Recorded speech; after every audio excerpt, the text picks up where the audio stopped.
नमस्कार, मैं हूं आप सभी के साथ कृति सिंह भदौरिया और आप देख रहे हैं आइजम्स न्यूज। आज हमारे साथ मौजूद है सीनियर जर्नलिस्ट अभिलाष मिश्रा, जिन्होंने मीडिया इंस्टीट्यूट के स्टूडेंट्स को पॉलिटिकल रिपोर्टिंग के बारे में एक एक बात बताई। तो आइए उनसे करते हैं कुछ और बातचीत। हेलो सर, आपका बहुत बहुत स्वागत है आइजम्स में।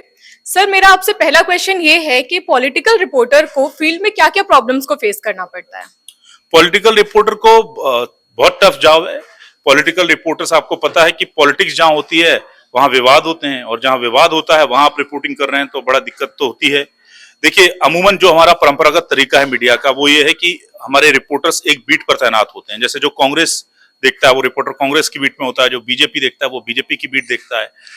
लेकिन पॉलिटिकल रिपोर्टर के सामने सबसे बड़ी समस्या तो ये होती है कि जो सियासतदान है वो बहुत चालाक कौम होती है। उनसे खबरें निकालना जनता के हित की या जो आप निकालना चाह रहे हैं वो सबसे दुष्कर काम होता है, क्योंकि आम जनता से आप जाके खबर ला सकते हो, अधिकारियों से आप राइट्स के तौर पर खबरें मांग सकते हो, पर पॉलिटिक्स में जो लोग होते हैं, पॉलिटिशियन, उन्हें पता है कि हमें क्या खबर देनी है, कैसे देनी है। वो अपने नफे नुकसान के हिसाब से आपसे इंटरेक्ट करते हैं। तो मुझे लगता है कि ये बहुत ज्यादा प्रैक्टिकली बहुत मुश्किल काम होता है कि पॉलिटिक्स के लिए, पॉलिटिक्स की जो खबरें हैं किसी पॉलिटिशियन रिपोर्टर को वो अंदर से निकालना, खासतौर से ऐसी खबरें जो उस पार्टी या उस लीडर को सूट नहीं करती हैं। तो उसके लिए वो अपने टूल्स यूज करते हैं, वो अपने लिंक्स यूज करते हैं। वो जो 10-10, 15-15 साल में उन्होंने अपने लिंक्स बनाए हुए हैं, जो भरोसा कायम किया है, उसका इस्तेमाल करते हैं। और जाहिर सी बात है, क्योंकि पॉलिटिशियन देश का भविष्य तय करते हैं, इसीलिए ये रिपोर्टर होते हैं जो देश के भविष्य की जो दिशा आने वाले वक्त में होने वाली है वो जनता को पहले बताते हैं, उसके खतरों से आगाह कराते हैं, जरूरत पड़ने पर उनमें बदलाव कराते हैं। जी सर, तो इलेक्शन के दौरान काफी सारी अपडेट्स आती रहती हैं, तो ऐसे में हम कैसे तय करें कि हमें कौन सी खबर दिखानी है और कौन सी खबर नहीं दिखानी है? देखिए, बहुत अच्छा सवाल है आपका। इलेक्शंस के दौरान बहुत ज्यादा फ्लो बढ़ जाता है खबरों का। सबसे पहले इलेक्शंस के दौरान तो ये ध्यान रखिए कि आप टूल ना बने। आप खबरों की प्रामाणिकता को कई बार चेक करें। नॉर्मली तो चेक करने को कहा ही जाता है किसी भी जर्नलिज्म के स्टूडेंट या एम्प्लॉय को, लेकिन इलेक्शन के दौरान आपको ये फिल्टर कई गुना बढ़ा देने चाहिए, क्योंकि फेक न्यूज जानबूझ करके प्रोवाइड की जाती हैं मीडिया को, जानबूझ करके सोशल मीडिया के जरिए मार्केट में भेजी जाती हैं, जो किसी को फेवर करती हैं या अपोनेंट का नुकसान करती हैं।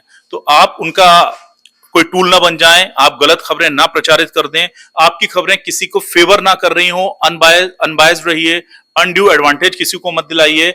और बस एक चीज का ध्यान रखिए, ये खबर मैं दिखाऊंगा तो इससे जनता को क्या फायदा। जब आप ये पहला पैरामीटर तय कर लेते हैं तो आधी चीजें आपकी वैसे ही फिल्टर हो जाती हैं।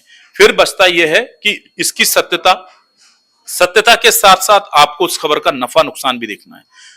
जर्नलिज्म में यह जानना जरूरी है कि हमें क्या दिखाना है, लेकिन जर्नलिज्म में यह जानना उससे ज्यादा जरूरी है कि हमें क्या नहीं दिखाना है, जिससे हमारे समाज का, हमारी जनता का, किसी संप्रदाय का, किसी कौम का, किसी व्यवसाय का नुकसान हो रहा है। तो इसलिए हमें बहुत अलर्ट रहना चाहिए इलेक्शन के टाइम में ज्यादा।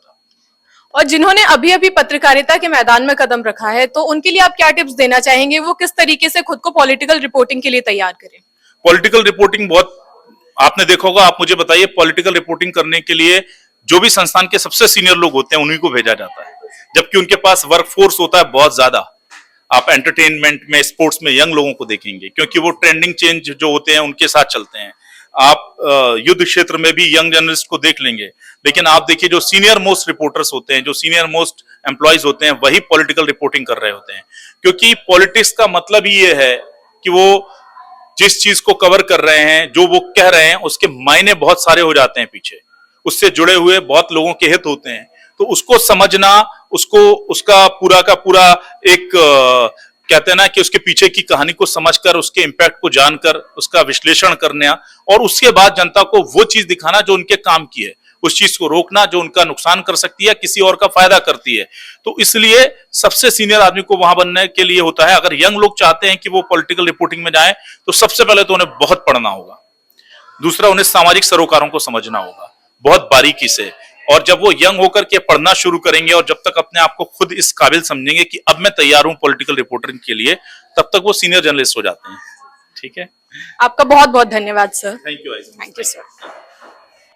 अभिलाष सर से हमने जाना कि किस तरीके से पॉलिटिकल रिपोर्टिंग करते वक्त हमें किन किन प्रॉब्लम्स का सामना करना पड़ता है, और किस तरीके से कौन सी खबर दिखानी है और कौन सी खबर नहीं दिखानी है।